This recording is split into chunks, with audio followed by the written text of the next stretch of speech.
Aloha, I'm Dr. Kathy Forte, and on behalf of the Maui Community Investigation Organization, I'm here today to talk to you about trauma and psychological first aid, especially during the coming holiday seasons. For those who live in Maui, as I do, we all know someone affected by the Lahaina fires. Many have experienced either the loss of home and property, the loss of a job or a business, but the greatest loss of all may be the loss of a loved one, a family member, a friend, or even a beloved pet. It's important to know that the psychological and emotional effects of a disaster can be short or long term. And with the holidays coming up, this can be an especially difficult time. This helpful video will aid you in identifying if a child, an adolescent, or an adult you know is having trouble coping, or whether they're showing signs of post-traumatic stress disorder or acute stress disorder, and what you can do to help. Generally, symptoms depend on the person's age. Everyone reacts to trauma differently, and there's no one correct way to address it. As a rule, children generally resolve traumas within 3 months from the disaster, but statistics show about 12% will experience ongoing issues. So let's talk first about the keiki. It's common for young children to display early distress signs. And this is first seen in developmental delays, backsliding, demonstrating regressive behaviors that they used to display when they're younger before. These may now resurface, and this can include clingy behavior. They may want to sleep with the parents in their bed, afraid to sleep in their own bed at night. They may be bedwetting, thumb sucking, baby talk. Some of them may be more irritable, displaying more temper tantrums, intermittent anger, and this is all due to a loss of feeling safe. So while others may experience emotional and social withdrawal, they may not want to play or see their friends or avoid going to school where others may be talking about the disasters. So to do this, they may start complaining of aches and pains, feeling tired, and showing signs of lethargy. If they're feeling unsafe, they may be also very fearful and anxious.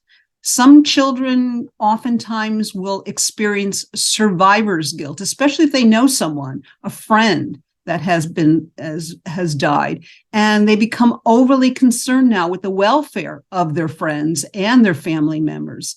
So it's because of this, it's not unusual for children to often experience nightmares, bad dreams. They may relive the disaster in their mind, both when awake or asleep.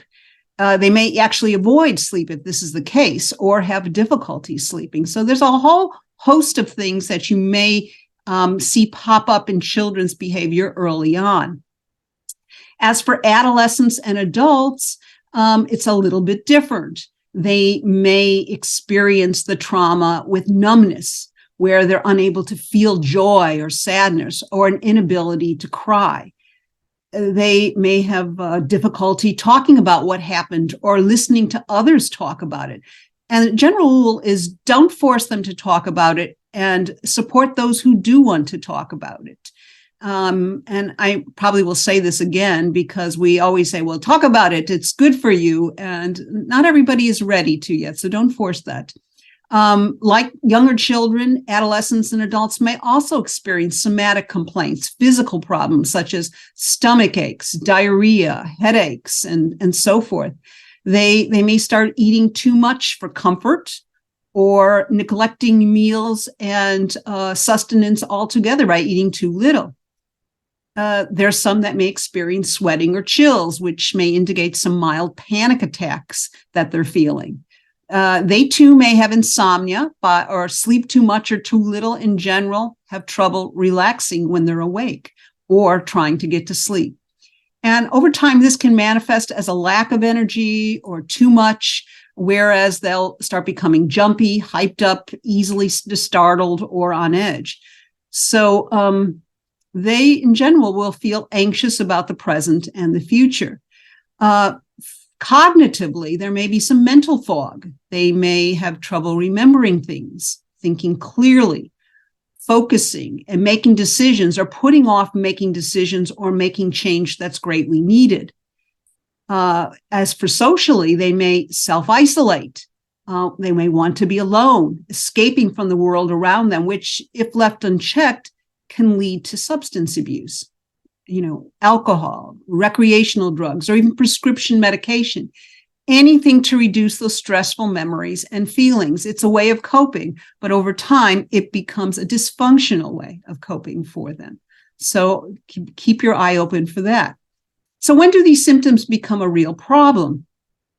Well, when their fear and threat perception persists over time. It can develop into post-traumatic stress disorder, where they keep re-experiencing the disaster event as if it's just happened. This can take months or years to resolve, depending on the person's level of social support. So social support is crucial throughout the whole process. They also, when they start experiencing phobias, fear of smoke, of fire, of strong winds, of death, or even small spaces, or feeling trapped with no way out. For some, this can develop into generalized anxiety, where they experience many fears, including those unrelated to the fire.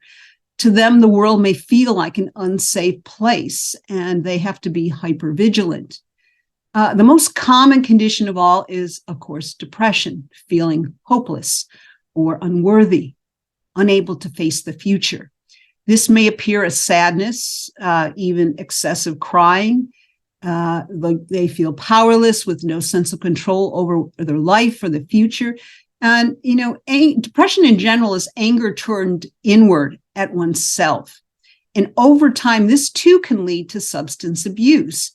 There may also be suicidal ideation or self-destructive thoughts, which is an unexpressed call for help. And if you see this, please help your loved one get help right away.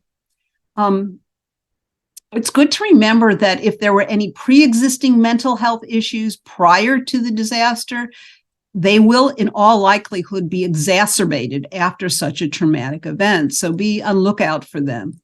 After the fires, our Ohana community really acted fast to bring aid to those in need. Being distressed in the first initial days is when most are just concerned about filling their basic physical needs, like food and shelter and clothes, etc. But most distressing feelings about a disaster usually fade over time, like 2 to 4 weeks. And that's as they get back into routines and get supports, that's what helps them get through it faster. But for some, the pain can appear months or even years later if they have stuffed down or blocked off difficult emotions surrounding the disaster event. This is really when counseling is most needed. And many helpful therapeutic techniques dealing with these type of traumas include cognitive behavioral therapy, called CBT, or trauma therapy such as EMDR, which is eye movement desensitization and reprocessing. This particular technique helps the brain lessen the emotional charge connected to the trauma and reprocesses it in a way it can be stored into long-term memory without feeling re-traumatized. It's very effective. So, and there's many other different techniques as well, if you do indeed, or your loved one has a chronic condition and needs counseling. So what can you do to help? And this is probably good for all ages. Most people recover on their own doing normal activities, embracing structure, back into their lives with the help of family and friends. But there will be some who don't fit into this category. Now, one size does not fit all. And there's no one way of grieving. There's no way that says you have to do it in this amount of time, or if you don't do it in this amount of time, something's terribly wrong. We all experience grief and loss differently and cope with it. But if you're a survivor, the best question to ask yourself is, are the lingering effects from the disaster interfering with my relationships, my job, or my family and friendships in any way? And are these issues persistent? This will give you a clue into what you might need to do to help yourself. Self-help is important. So this is what the survivor can do. They can reach out and talk and share with trusted others, or other survivors, such as yourself. Survivor groups to cope with all kinds of grief and loss are out there. Find them, or contact your mental health, community mental health center. I will have some of those resources available at the end of this video. Also important is to learn new coping skills. Deep breathing is important. Most of us could be shallow breathers, and deep breathing is the fastest way to calm oneself down. Any type of relaxation exercise, including meditation, listening to soothing music that makes you just feel relaxed. You can make a playlist of this music, and every time you feel you are going back down the trauma road of memories, make that playlist to put you back into a more comfortable space. Also important is to engage in physical activities like walking, stretching, swimming, or yoga. Exercise in general alleviates stress, and excess stress hormones are released through movement. Another way is to identify unhelpful thoughts. For instance, I'm not safe.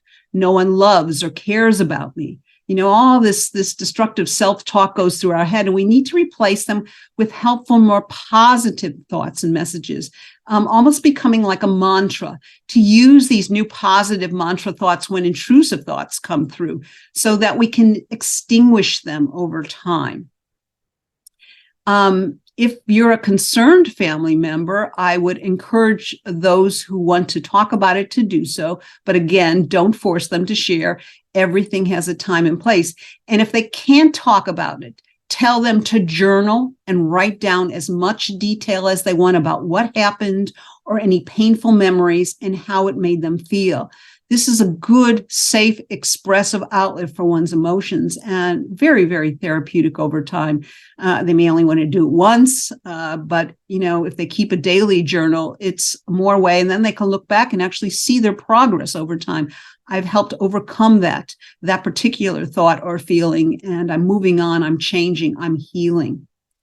Also good is to recognize triggers and body reactions relating to the event, and find ways to manage them. Again, breathing, self-talk, positive self-talk, meditation, or even prayer is another good way. Important during this time is to not be alone. Rebuild healthy social connections. This may be through support groups, as I mentioned before, one's church, one's family, to know you're not alone in this. Other people are going through this too, and they may be having a difficult time, and you can learn from each other and support each other. Another thing that people often forget is that how important it is to eat healthier. Avoid sugar, caffeine, nicotine, and alcohol, especially after 4 p.m. and especially in large amounts. Now, if there is already a substance abuse issue, this should be treated first before any type of trauma therapy. And that would make, in order to make it more effective. So you need to keep this in mind. And again, if there are sleep disturbances, don't let you or your loved ones sleep in for more than 1 hour. Try to wake up at the same time each day. Have a bedtime routine to wind down. Keep your bedroom only for sleeping and intimacy, not computers and television, all those things that are overstimulation. And if you can't sleep, try to avoid sleeping pills. They may be okay in the short term, once every while, but if you start becoming dependent on it, then you have another problem, and that they actually over time can actually make sleep worse. So avoid them. And we need to sleep. Remember that we need our sleep to mentally and physically heal. So make sure you take care of yourself in this way. Now, if we look specifically at the younger child, this is important. Tell your child they can come to you or a trusted adult anytime to talk about if they're feeling afraid or if they're feeling worried. Tell them it's okay to be afraid at times, and adults have these same feelings too. We're all human, and so they don't feel shame about that. there sometimes is a tendency for parents to be overprotective after a trauma. If this continues after several months, it sends the signal the world is a dangerous place to the child. So remind them that they are safe and you're there for them now.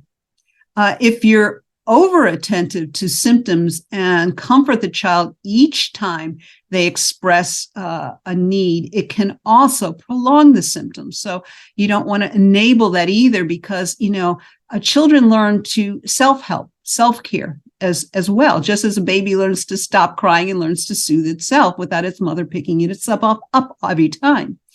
So some of the things that are helpful for children to use or to help you use with them is play or art therapy to draw what bothers them. Children often work out difficult emotions through play or drawing, and you get to see a lot of what's going on in their head. Maybe they want to draw their dreams or what scares them, or just let them express it that way. It's a safer way. And if they want to talk about their drawing afterwards, be open to talking about it. Never criticize or make comments on it, but just listen. Some other things is you might want to make a memory box for what they miss. And that include photos and so forth like that. And I can't say enough how important it is that to tell your child it's okay to laugh again, joke, and feel joy again, especially if they look at their parents and their parents are not feeling joyful or able to laugh, then they feel guilty that they can't as well. So you're teaching your child what is okay and what's not okay, and that will follow them for many, many years. So take note of that. Now we come to surviving holiday dread. There's no way around it. Holidays can be a difficult time, especially if you or your child have lost a loved one during the disaster, or even in the past year from any other conditions. At the holiday time, Christmas, Thanksgiving, we expect to spend time with those that we loved. And their absence can be profound, especially if it's the first holiday we've had without this loved one. So here are a few helpful suggestions that may feel bittersweet, but actually honors those who have passed in a unique way. And, we need a lot of ritual in our life, and that helps us get through things. So number one, I would say have a special holiday remembrance meal. Set an empty place at the table to include those no longer with you. You can place their picture at their table setting or any other mementos you like, that they're there with you in spirit. And pause to remember before, during, and after your meal, asking those who have joined you to have a moment of silence to give thanks to all those presents and all those not present. So we honor their presence, even if they're, like I said, only in spirit. And a great way to remember those that are gone is to share stories about the loved one, how you may have celebrated the holiday with them when they were alive. This keeps their memory alive. And, funny stories really are helpful. We've used this with children all the time about other children, and they've always walked away saying, I feel better now, and laughter is sometimes the best medicine. You might want to include a special food the deceased always liked, like cookies, or a favorite dish of theirs. After my own mother died, I continued to make what she did. She had a dish called Heavenly Green Jello with green Jello and sour cream and maraschino cherries and nuts and pineapple and all that good thing. And I continue to make that every year in her honor. And maybe there's a special food, someone who's not there, a friend or a family member, that you can make in their honor as well. So another thing is to make a special ornament for them and hang it on your Christmas tree. So every year you'll look back and say, this was for them, and this remembers and honors them. Some others prefer doing a holiday memorial table with photos and mementos of the person to share with others. Sometimes they'll light a table with a candle or a lamp as a vigil lamp, sort of in memory of those that have passed. And most of all, practice self-compassion during this time. And remember, again, it's okay to laugh and feel joy. So in closing, I'd like to add one other aspect that we oftentimes forget about, and that's intergenerational trauma. Unresolved and untreated trauma can have a lasting effect on future offspring and generations. The families of Jewish Holocaust survivors is a good case in point. What affects the elders affects the offspring over time. And yes, trauma can leave a chemical mark on your DNA and therefore can be passed down to our children. To avoid this, grief and loss need to be expressed and shared to find a healing resolution. So if you or a loved one is stuck and needs additional help, I've included local Maui counseling resource at the end of this presentation. Most of them are free to the community, so use them. That's what they're there for, to help you and to help your loved ones. So in closing, take care of yourself, and mahalo for listening to this presentation. May your holidays be filled with newfound joy and love, and my aloha to all of you.